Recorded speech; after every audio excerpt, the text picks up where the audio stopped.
We're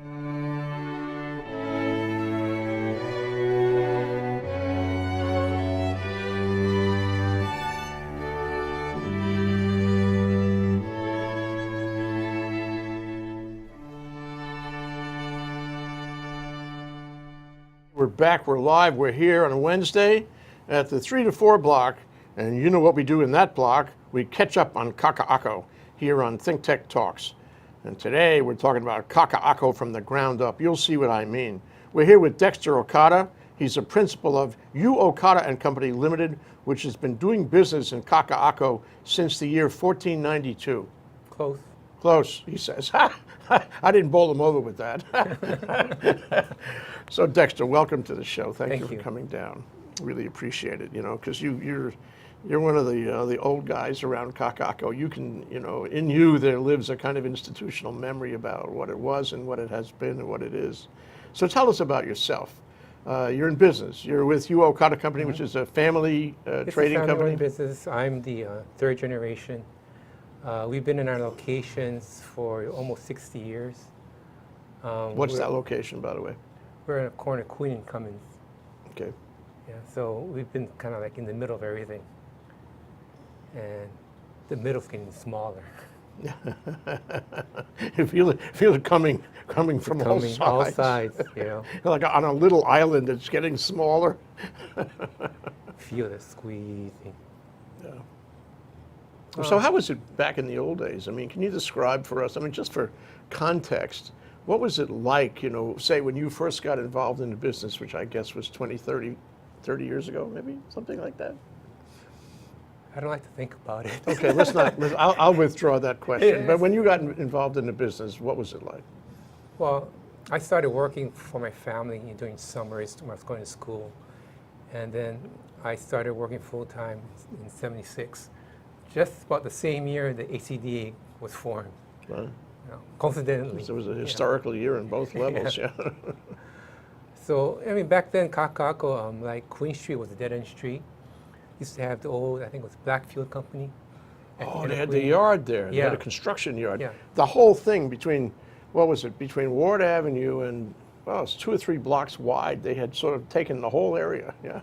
So like before you turn onto Kamakee from Kapilani, then you go to, the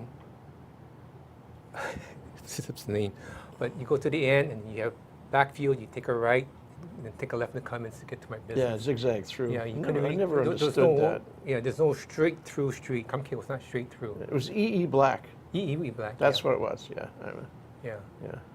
So in those days, Queen Street was a dead end. There were several businesses further in from my place. And when fireworks was legal, we used to be able to play, and we used to park our cars. There's no problem with parking. And when they finally took away E Black and they built Kamakee Vista and all that, I had to keep reminding my employees to watch out when you walk, because you're so used to just walking out to your cars. Now you couldn't because you have cars speeding through. And it became a bigger community. Yeah. What was it like? What kinds of businesses were around in the days when you started there? Next to us, there was a print shop company. There was an old, small apartment where the guy worked on tatami mats. Across the street from us, he's still there, Cliff Garcia. He does refurbished lamps and all different things. He also, does auto paint stuff. And we had all different types of repair shops. There was a Chevron service station at the corner of right next to us. It was kind of a quaint neighborhood. Everybody knew each other. Yeah. Yeah. Small neighborhood. Yeah. No. But it wasn't mainstream, as I remember. It was like tucked off in the side. You wanted to get from one side of the city to the other, you went on Kapiolani. Yeah. You didn't go through. Couldn't go through Kakaako. You couldn't go through. Yeah. And this is what, before the park was built. So that was down as you got toward the water. That wasn't so hot down there. What was going on down toward the water? Water side, Well, there wasn't that much going on. I mean, you had Koala Basin, you had the charter boats, you had the fishing boats, all that there. You had the aqua boat used to come in there. I remember when I was younger, I used to go with my father. He used to be part owner of an aqua boat. Used to go down there, watch them unload. I guess that was like a real community feeling, you know. Guys went down to help unload, and their payment was not cool, you know, stuff like that. So it was a way different feeling from this now. Yeah. How about the park? You know, where Kakaako Makai Park is now. Was that? I mean, I don't remember it myself, but was that just a trash heap or what? Yeah, you had the incinerator there.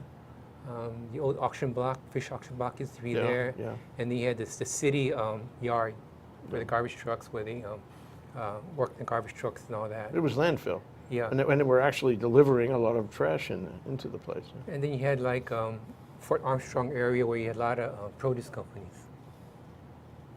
Yeah, I remember that. Well, okay, fast forward. And fast forward, I shouldn't say fast forward, because for a long time, after the start of HCDA, after the day you're talking about, really nothing happened in Kakaako. I mean, theoretically, they were supposed to develop it and all this, but what was happening? I mean, say the years, the 80s, even the 90s, what was going on? Nothing was going on much. They were developing the plans for the longest time. You know, we see plans where all of a sudden we're a parking lot, and next plans we're a park, but there was no real community involvement in the planning. You just saw the plans. This is what they thought you should be. And it just kind of went on that for a long time. And then at one point in time, I think when the economy was kind of down, they wanted to stimulate it, so they took away some of the requirements, and that's when Nauru Towers got built and all that. And from my opinion, it kind of went too far. That one block is a total cement block. Nauru, you got Koalani now, you got Hokua. They're building, I think it was Waiahu or something. Yeah, let's talk about that for a minute, because that's instructive, That's not the Kakaako I'm thinking about, because the Kakaako I'm thinking about is like between, Ward and South, This is further Diamond Head of that. But I used to drive to work on Ala Moana. I could even ride a bike on Ala Moana in those days. And there was this like motel affair. Do you remember? It was a little hotel. It's where Nauru Towers is now. That's where it was.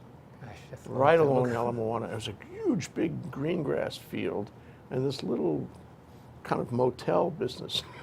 It was like a 2-story apartment house kind of thing.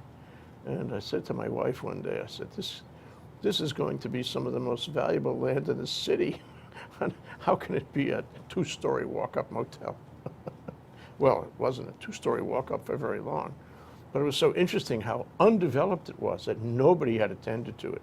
They were going elsewhere. They were, building a lot in Makiki and Moiliili. They were building in Kahala, but they weren't building in this area at all, for a long time. But then they went to the other extreme. Yeah, well, that area, the Nauru thing, everybody said, what is that? It's what it says to you architecturally is, keep away from me. Mm-hmm. I'm never going to let you into this. You're not welcome here. It's really massive around the base. Yeah. And the funny thing is that under the old ACDA rules, Queen Street was you had to preserve the view plane, which meant like, if we were to do anything with our property, we had to go up so many feet, then we have to go back so many feet, go up. And then people began to think, why? Because there's no view. All you see is those condos. Those condos just block all the view. Yeah. Which, you're wondering why they made that rule in the first place. Yeah. Well, the other thing is, I don't know how you can build a condo to be so ugly. It's those buildings. Those buildings are really bad. And not only they block the view, but they're kind of completely inconsistent with everything else around. They just stick out and put a hole in the sky. That's all. And so intimidating. So get away from me kind of feeling. So you saw this happen. Did this give you a vision of the future when you saw this happen? Well, that's when you first start thinking that the end is coming pretty soon. I mean, it's coming The end is sooner. coming. You know? Yeah. Because so in one sense for us, maybe it was kind of good the ACD was slow. You know, It's true. the end comes a little slower. Well, I mean, thing is, okay, it's around 76, when it's 30 years ago, they say, right? HCDA gets built, which was a real long political story. I don't know, you probably weren't involved in that, but Yeah. there was a whole political story about why it's all of a sudden it's not in the city, it's in the state. Why does the state take over property that's clearly in the city? but then, and all these politics swirling around, nothing happens. They say they're supposed to build infrastructure, but nothing really gets built for a long time because it wasn't funded, I guess. And it's just the same place, but it's got a state agency on it. Actually, that probably slowed it down. You know what I mean? Mm-hmm. The fact that there was a state agency running it. But what about for you? I mean, what did you think when you knew there was an HCDA there, and you looked and you said, is this happening or not happening? Well, this is in your lap, actually, Dexter. It's right there. Well, in '76, I was 3 years out of college, so it didn't really dawn on me until I started seeing the plans. And then in the '90s, my uncles retired, my father passed away and all that. So I began to get more involved because I'm thinking, wait a minute, I got to watch out what's happening. So in the '90s is when I first started attending some of the meetings, the ACDA meetings. And then I began to think, oh, again, the end's coming near. Because then, I mean, people complain about ACD board now. Back then, I mean, I was kind of, I don't know what the word is, not awed, kind of disappointed. You see the board there, and then you see people on the board.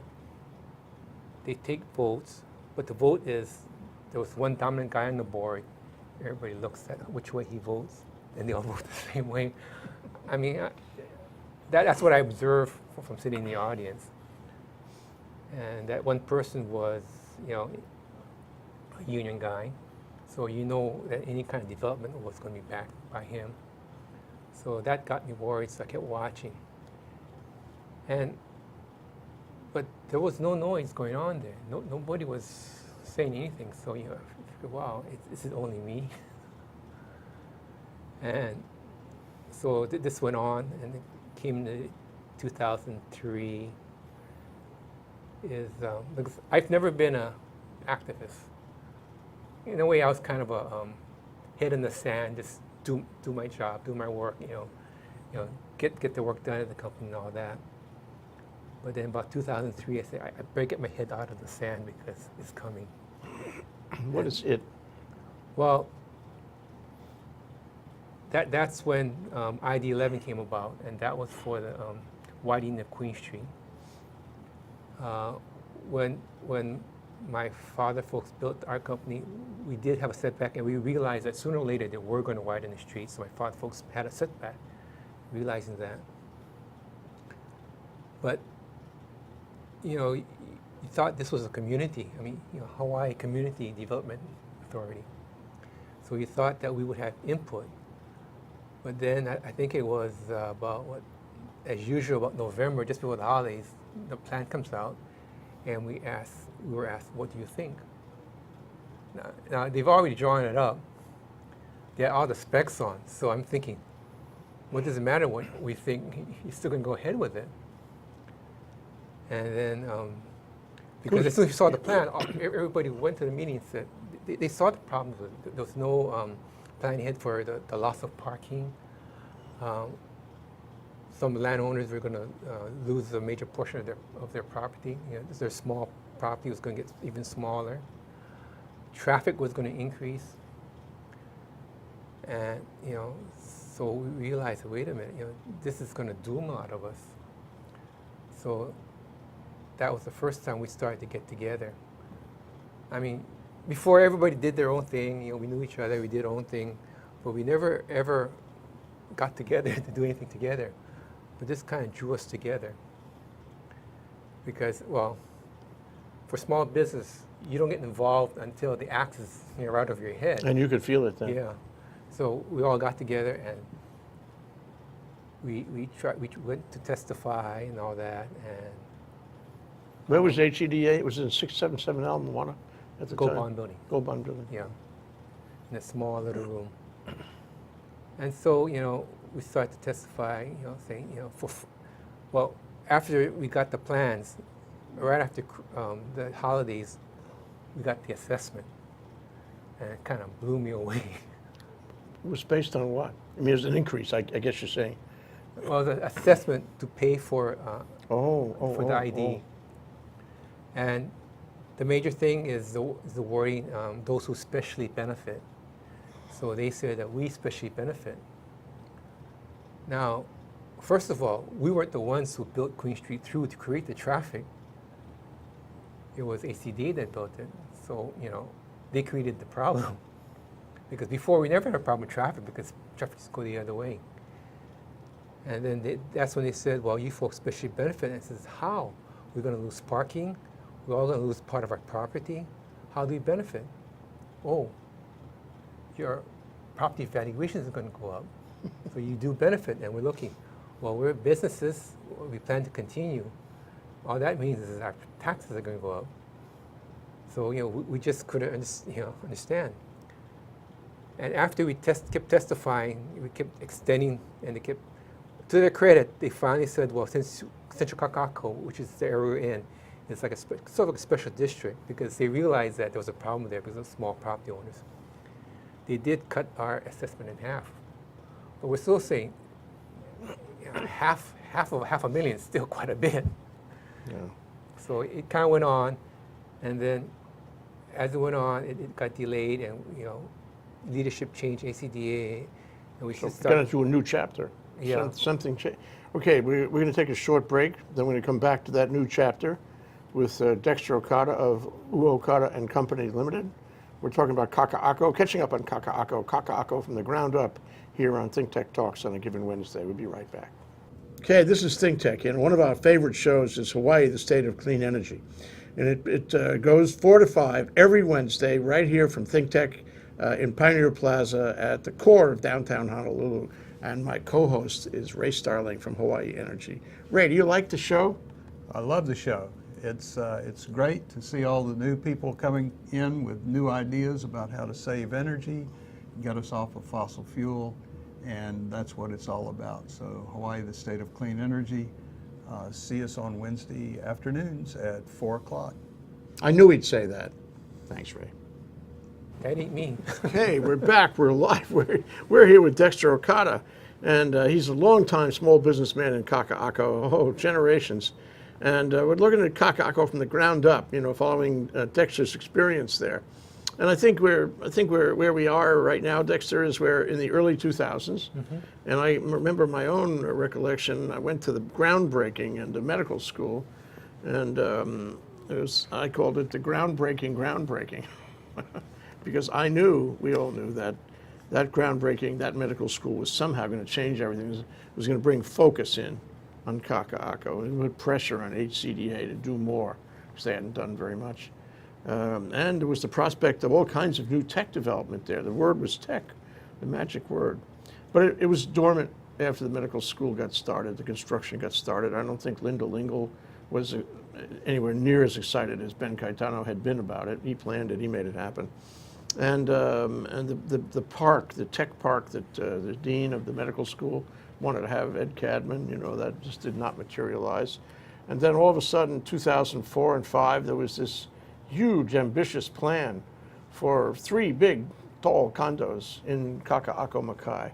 What's ironic about that is there was no plan for those condos on Mauka's side of Ala Moana, only on the Makai side. And you were back there on Queen Street watching all this. So what was going on from your point of view? Well, like with the ID-11, it looked like we're fighting a losing battle. That, you know, they actually told us to quote, "The train is coming, get out of the way." I mean, they must have known something. Yeah. So, you know, like it looks like, you know, we were kind of doomed. And then I started to see little snippets about the A and B project. I'm going, wow, this is almost exactly like what happened to us, except at a huger scale. And I kind of thought, wow, I think this is going to blow up. Because this was essentially the same thing where the plan comes out already planned with no community input, and they can, this is what we plan to do. What do you think? And you're going, well, you know, does it matter? So it's almost exactly what happened to us, but a bigger scale. And so I remember people like Ronnie Wami came about, Michelle Matson, Wayne Takami, and all that. And so I started talking to them. And you know, I learned a lot from those people about, you know, like I said before, my head used to be in the sand. Now I began to learn more about community involvement. You know, I never went to any wood board meetings before. Now I started going. I started taking more community things to learn how, I kind of knew already, but basically firsthand to experience how a community as a group functions. And then you could see, it was amazing how everything started to come together, like a huge wave. You mean the community, or the community of small businesses, or you mean the community Well, in terms of A general? and B, it was just the whole general community. I mean, Yeah. we had people from the North Shore, everywhere coming, you know. Oh, sure. The surfers, Save Our Surf, all Yeah. that. You know, and really that was a fantastic thing that happened, because there were people from all over Oahu and more, other islands too, I think, that came to get involved in this planning experience, this community planning experience. And actually, they prevailed, didn't they? With the help of Calvin Say, they prevailed. No A and B buildings. A and B withdrew the whole plan, and everything went quiet and soft again in terms of development for quite some time. I think that was around 2005. Around there, yeah. And then it was quiet. You couldn't hear a peep. There was nothing happening, no development at all. What did you think then? I still thought it's coming.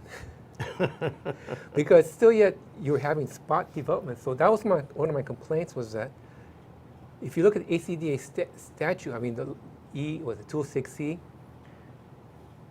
At first I was going, you know, this is a bunch of, well, I shouldn't say it on TV, but it was a bunch of, you know. You've made the point.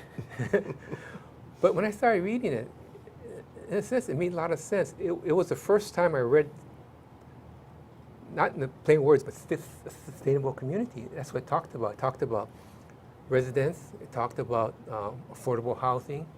It talked about light industrial services. It talked about whole community. You know, so you know it was there. So and HCDA, from what I could read, sort of had the power to bring everybody together. It could bring the city agencies in. It could bring anybody in together to do this development.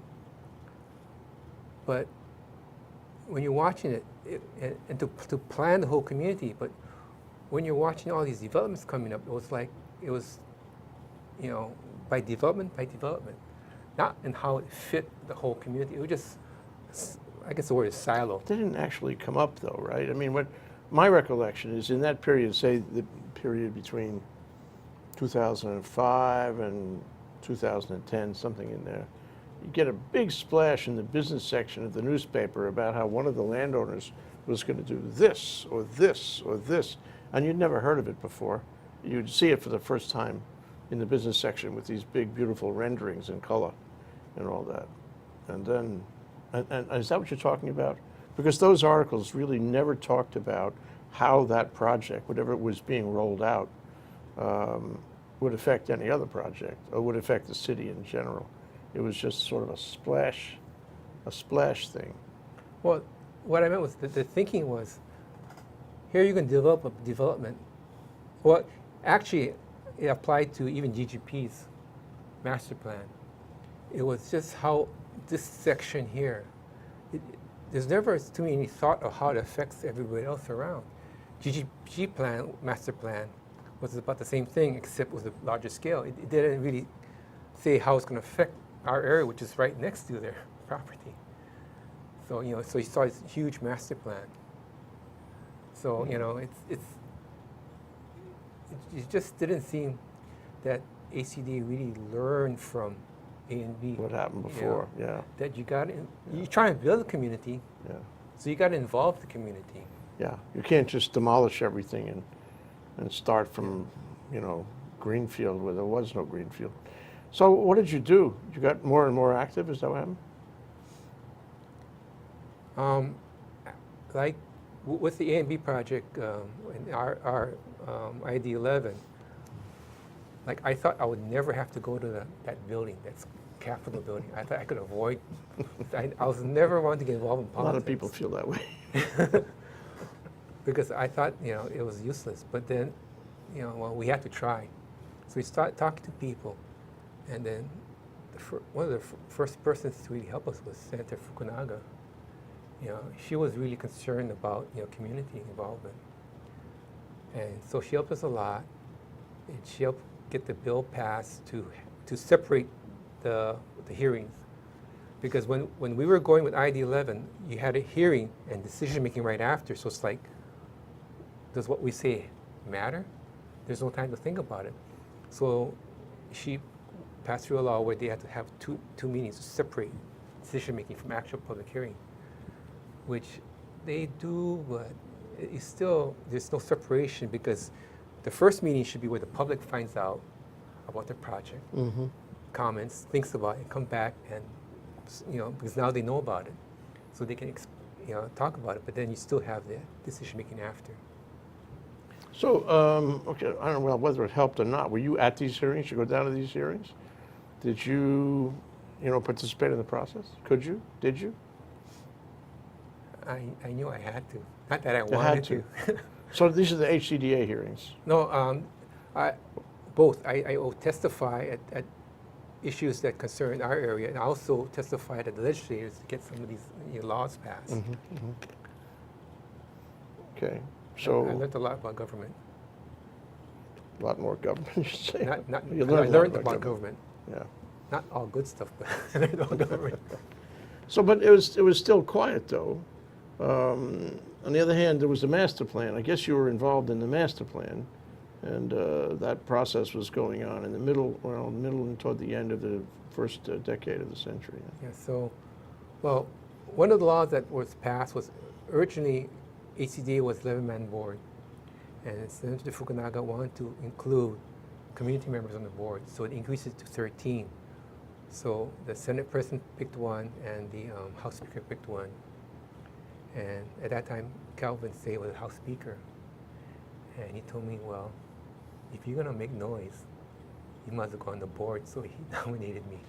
That was good advice, So don't I you said, think? well, You did go on the board. I kind of had to.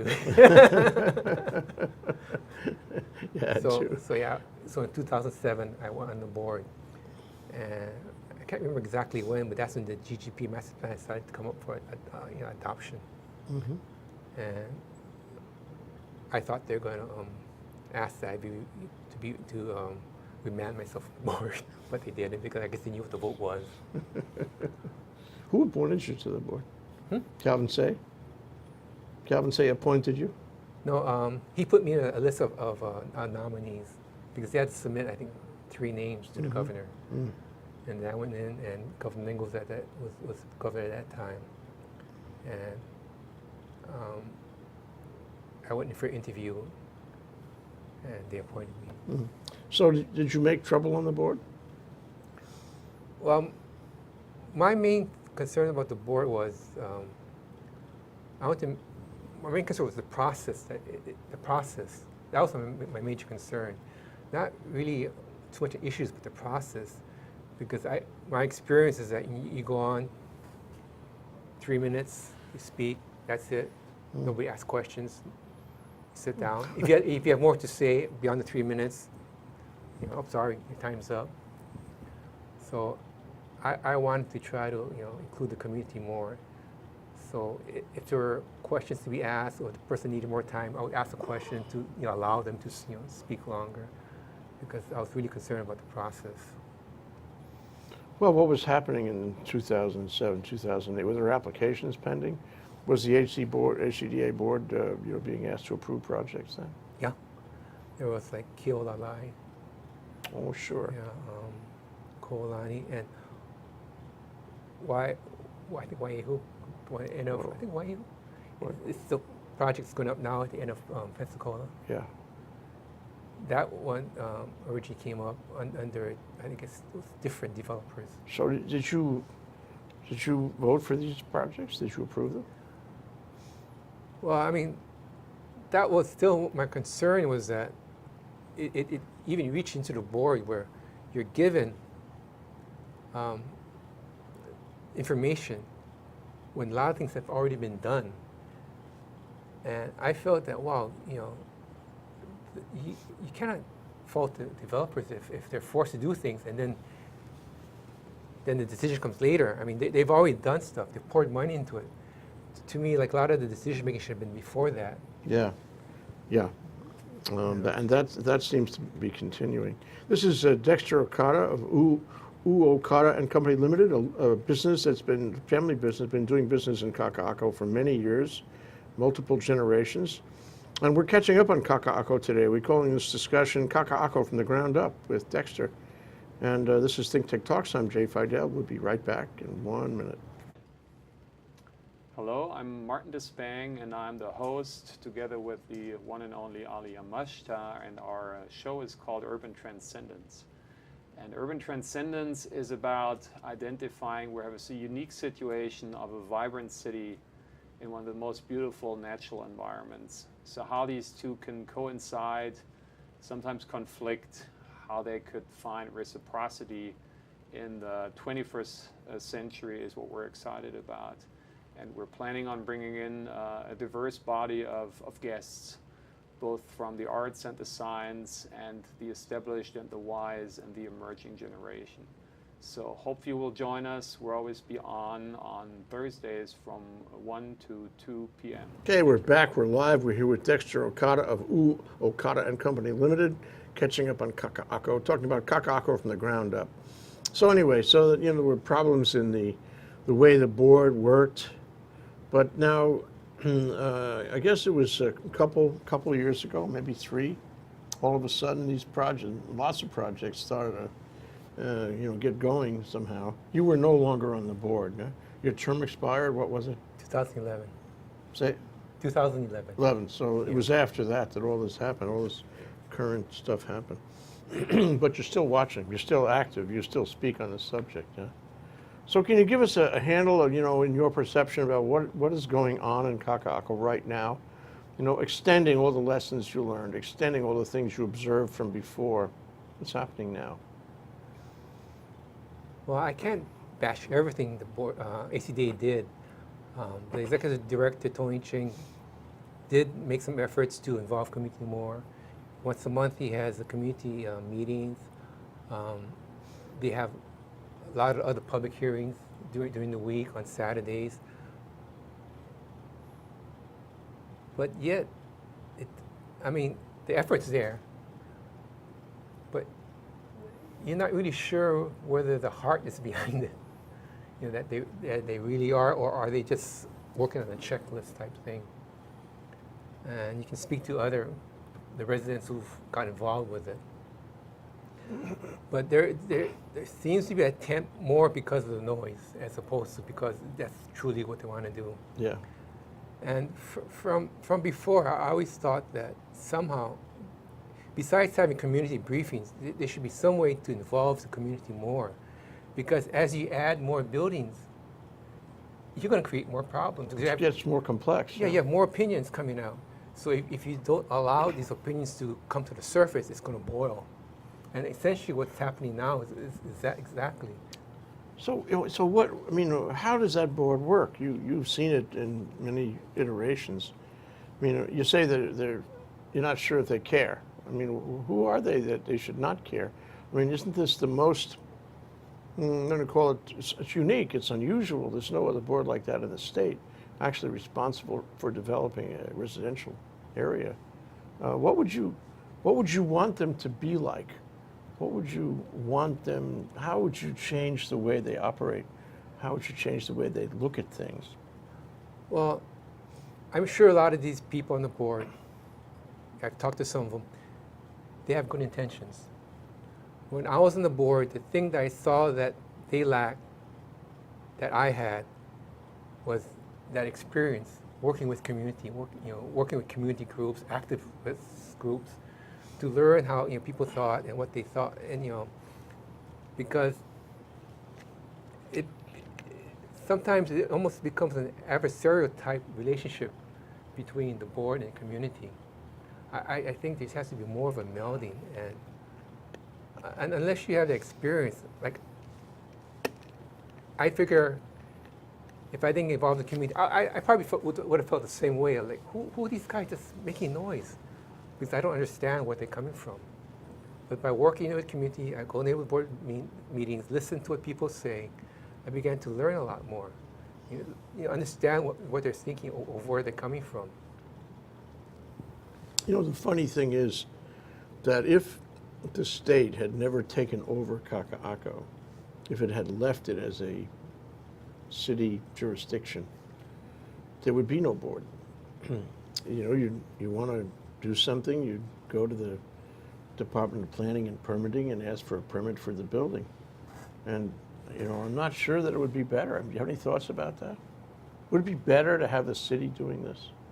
Would there be the same kind of community interaction that you're looking for? Well, what I'm going to say might eventually come back to haunt me, but like I said, the ACDA 206E, the statute, to me gave ACDA a lot of power to do good. And there are I've met a lot of good people working on there. Individually, I like them all, and I think they're all good people. But, they could do a lot better. And then when I go to the city seems to be a bureaucracy to work through. I'm not a developer, I'm not a contractor, but just the things you hear about, it's a lot more bureaucracy to go through. So in a sense of trying to maybe do something, it might be a little harder to do. Yeah, I'm not familiar with this either. Maybe you know more or less, but if I go to the city and I want to put a condo up in this block here, they're going to look at the code. They're going to look at how the functional aspects of the building. They're going to make sure that I comply with all the zoning and this and that. And I'll have to go around and speak to a lot of city agencies. But they're not going to be asking me or looking at my project to see whether it comports with something half a mile away. I don't think. I don't think that's the way that works. And so I guess the interesting part of the Kakaako thing is that it is, as you said, it could have done wonderful things by having the authority to create a master plan and then require everything should fit in the master plan. But has that worked? I mean, do you see elements of that process that actually have worked? I went through the revision of the Malco plan. I went to the community meetings. They had work groups and all that.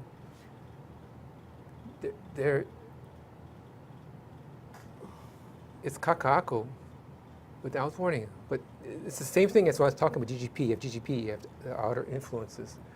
But Kakaako is the same thing too, because you got the freeway, you got Pensacola Pequot, the freeway. I mean, you got Town Tribe. Those are all linked together, but yet the thinking just within there. So on the board, there was no city people to talk to about how you make that transition between city and state. It's complex. Yeah. So, I mean, but from what you know and being a small businessman in the area, having come up with it, I mean, you have a unique kind of experience here because you saw it as not a resident, but a business resident of the area.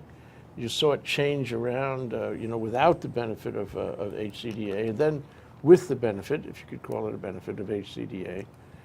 And now, we're in full tilt boogie here, with lots of projects being, you know, either in construction or under consideration, and all kinds of plans and all kinds of dreams and aspirations and all kinds of problems. What would you like to see happen, Dexter? I mean, what would work for you and the people in your community? Well, first of all, kind of like define, like, with all what's going on now, the focus is on the residents, about the people in, you know, rural Imperial Plaza. But there's one other resident that people seem to ignore. It's a small business. We're essentially residents too. That's a good point. Yeah. That's a good point.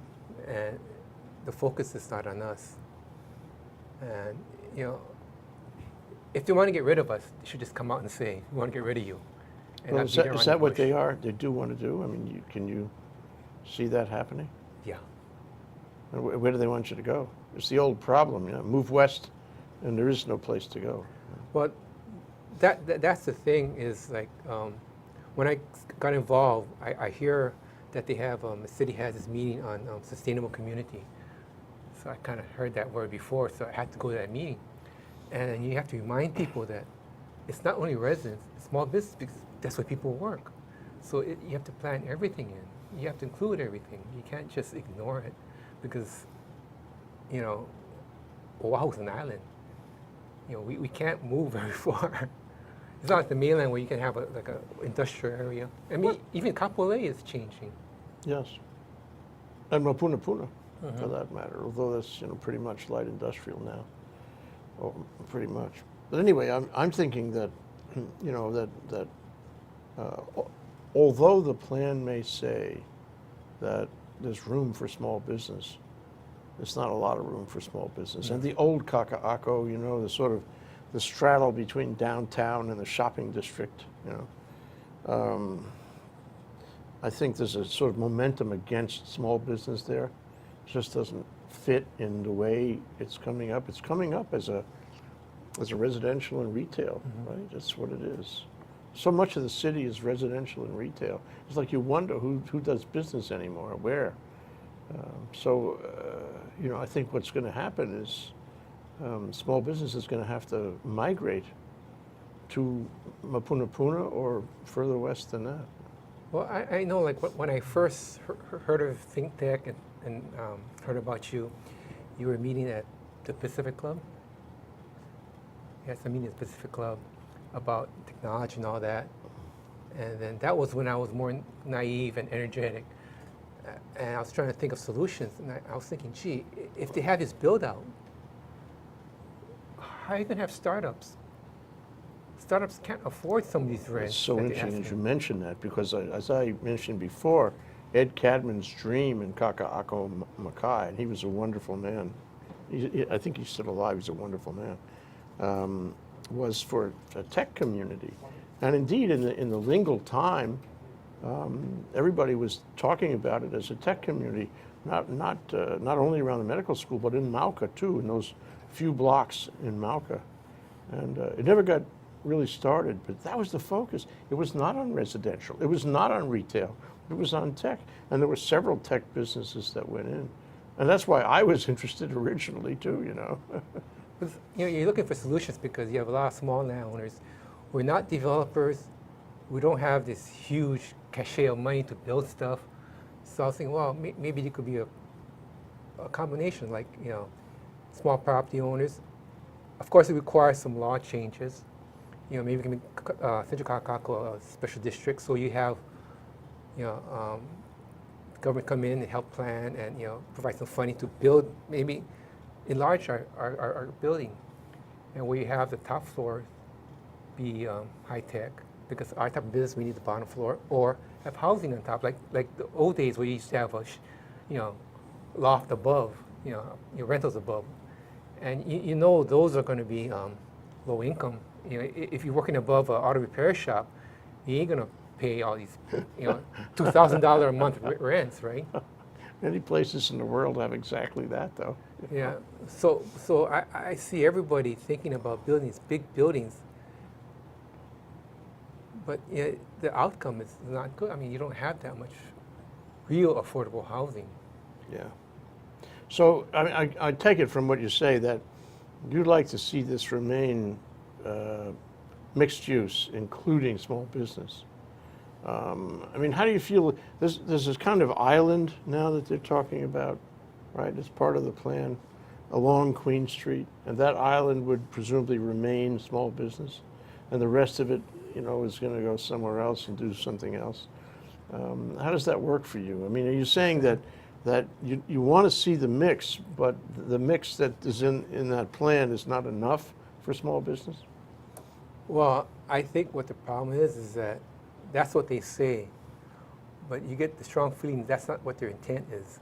They're just kind of waiting for us to get away, because when they came up with this TOD overlay, you know, my testimony was that it's going to affect us. They said, no, we're not going to change any of the concessions that we gave this area. But when you're changing everything around you to high density, it's going to affect our area. So it's going to slowly, you know, squeeze us out unless you plan for it. Like, you know, create special district, create, you know, certain laws, you know, change certain laws. Because, you know, if they don't, property tax is going to kill us.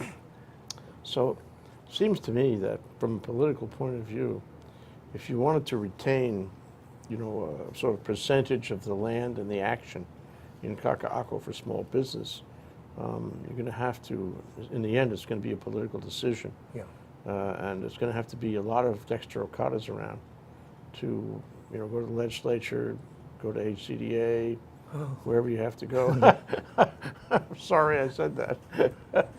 What's going to happen here? You have 1 minute to tell me what's going to happen. When they made a presentation about the TOD overlay, they had they showed everything, and one kind of prominent guy came in and talked to one of my friends and said, "Oh, it's the end of you." I mean, when they see this, it says the end, but you know, I'm not sure how long we can keep fighting for it. Well, I don't think the fight's quite over, Dexter, because, you know, you're not the only one who feels this way, and you're not as tired as you sound.